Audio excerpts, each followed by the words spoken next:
Hello everyone, तपाईहरुलाई Rupesh tutors एकेडेमीमा स्वागत छ। आज मैले स्ट्रक्चर एनालाइसिस 1 को च्याप्टर 1 बाट थ्योरी लिएर आएको छु। जुन हामीले च्याप्टर 1 मा strain energy due to axial force, due to shear force, due to bending, due to torsion भनेर हामीलाई 5-6 वटा केसहरू पढ्नुपर्ने हुन्छ। त्यसको आज पहिलो केस मैले लिएर आएको छु, strain energy due to axial force. Strain energy due to axial force को डेरिभेसन गर्नुभन्दा पहिला हामीलाई स्ट्रेन एनर्जी हो के त्यो पहिला बुझ्नु पर्यो। हैन, स्ट्रेन एनर्जी हो के, strain energy is the internal energy which is stored in any material which is loaded within its elastic limit। र कुनै पनि मेटेरियलले स्टोर गर्ने इनर्जीलाई स्ट्रेन एनर्जी भन्छौँ। कति बेलाको, जति बेला इलास्टिक लिमिटको बेलाको स्टोर गरेको इनर्जीलाई हामीले स्ट्रेन एनर्जी भन्छौँ। जस्तै इक्जाम्पलको रूपमा मैले देखाउन चाहे, यो जस्तै एउटा रबर भयो, रबरलाई यसरी मैले तानेर मैले यसरी मैले छोडिदिएँ भने यो के भयो, आफ्नो ओरिजिनल सेपमा आयो। ओरिजिनल सेपमा केले गर्दा आयो, यसमा केही न केही इनर्जी स्टोर गरेको हुनु पर्यो। यसमा जुन इनर्जी स्टोर गरेको थियो ओरिजिनल पोजिसनमा आउनलाई, त्यही नै स्ट्रेन एनर्जी हो। र यसरी यदि यसलाई मैले तान्दै धेरै मैले तानिदिएँ भने के हुन्छ, यो आफ्नो ओरिजिनल पोजिसनमा आउँदैन। ओरिजिनल पोजिसनमा आएन भने त्यति बेलाको होइन, जति बेला यो इलास्टिक लिमिट भित्रै हुन्छ, जस्तै यसो छोडिदियो भने यो इलास्टिक लिमिट भित्र छ, त्यसैले यो ओरिजिनल पोजिसनमा आयो, त्यति बेलाको इनर्जीलाई हामीले स्ट्रेन एनर्जी भन्छौँ। Strain energy the internal energy which is stored in any material which is loaded within it's elastic limit. यसको युनिट हाम्रो न्युटन मिटर या न्युटन एमएममा हामीले लेख्ने गर्छौँ प्राय। र फोर स्ट्रेन एनर्जी को स्टोर हुनको लागि, स्ट्रेन एनर्जी स्टोर हुनको लागि के हुनु पर्यो, इलास्टिक लिमिट भित्रै हुनु पर्यो है त। ल, र strain energy depends upon the applied load. र जुन हामीले लोड लगाउँछौँ त्यसमा हाम्रो स्ट्रेन एनर्जी डिपेन्ड हुन्छ। अब यो थ्योरी मैले अब गर्छु, र यो थ्योरी एकदम इम्पोर्टेन्ट पनि हो।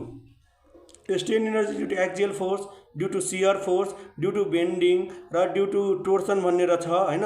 इम्पोर्टेन्ट पनि हो। त्यसको इम्प्याक्ट फ्याक्टर, एउटा इम्प्याक्ट लोडिङ पनि आउँछ है त, जस्तै डायनामिक मल्टिप्लायर भन्छ, डायनामिक मल्टिप्लायर पनि आउँछ। इक्जाममा पनि डिराइभ गर्न पनि सोध्छ, तर हाम्रो जुन न्युमेरिकल गर्छौँ त्यहाँ पनि हामीलाई चाहिन्छ। त्यसैले हैन, राम्ररी सिक्नु होला। अब सुरु गरौँ। ल, एक्सियल लोड को लागि या एक्सियल फोर्स को लागि स्ट्रेन एनर्जी कति हाम्रो डेभलप हुन्छ। सबभन्दा पहिला एउटा बार मैले कन्सिडर गरेँ, या रड भनौँ। यो क्रस सेक्सन भयो रडको, यो इनिसियल लेन्थ पहिला यति लेन्थ थियो, यसको क्रस सेक्सन ए थियो। त्यसपछि के गरेँ, यसमा मैले फोर्स लगाएर ताने। एक्सियल फोर्स भनेपछि एक्सियली फोर्स लगाउनु पर्यो।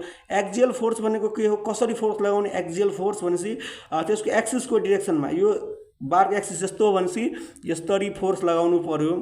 यदि त्यसरी बुझ्नु भएन भने के बुझ्नु, एक्सियल फोर्स भनेको लेन्थको एक्रसमा फोर्स लगाउने। यो लेन्थ त यसरी हो नि, लेन्थको एक्रसमा फोर्स लगाएँ मैले। फोर्स लगाए हजुरले एफ पनि लेख्न सक्नुहुन्छ, पी पनि लेख्न सक्नुहुन्छ है त। ल, यो एफ मैले लेखेँ।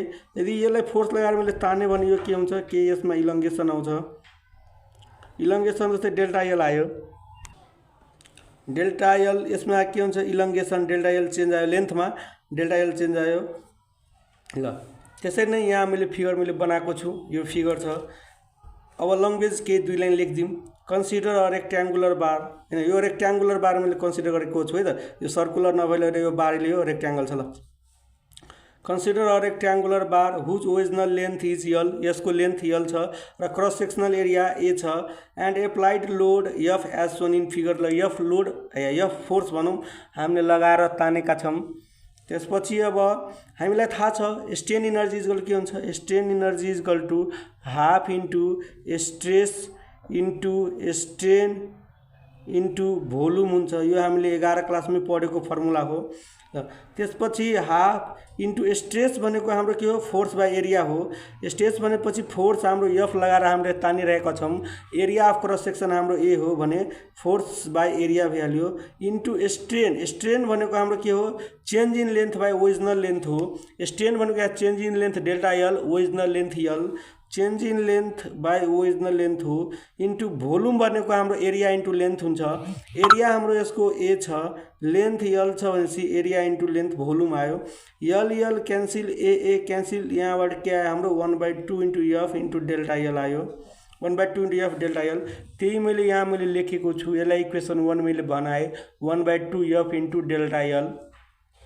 अल्सो हामीलाई के थाहा छ स्ट्रेन इज इक्वल टु हामीलाई change in length by original length थाहा छ भनेपछि यहाँबाट मैले चेन्ज इन लेन्थ यो मैले निकालेँ भनेपछि यो दुईटालाई क्रस मल्टिप्लाई गर्नुपर्ने हुन्छ स्ट्रेन इन्टु लेन्थ भयो यसलाई मैले इक्वेसन 2 माने यसलाई मैले इक्वेसन 1 माने यहाँ त्यही मैले लेखेको छु र हामीलाई हुक्स लोबाट के थाहा छ हुक्स लोको स्टेटमेन्ट के हो stress is directly proportional to strain हो stress is directly proportional to strain यो प्रोपोर्सनालिटीको साइनलाई यदि हामीले हटाउनु पर्यो भने चाहिँ हामीले केही कन्स्ट्यान्ट राख्नुपर्ने हुन्छ इज इक्वल टु राखेँ यङ मोडुलस इन्टु स्ट्रेन मैले राखेँ यहाँबाट मैले स्ट्रेन निकाल्यो भने के आउँछ हाम्रो strain is equal to stress by Young modulus आयो यसलाई मैले इक्वेसन 3 भने यसलाई 3 भने अब मैले के गर्छु यो जुन स्ट्रेन आयो हाम्रो स्ट्रेनलाई इक्वेसन 2 मा राखिदिन्छु र यो डेल्टा एल जुन आयो त्यसलाई मैले इक्वेसन 1 मा मैले राखिदिन्छु है त यहाँ स्ट्रेनलाई मैले के गर्छु इक्वेसन 2 मा राख्छु र इक्वेसन 2 लाई त्यसपछि डेल्टा एल लाई के गर्छु मैले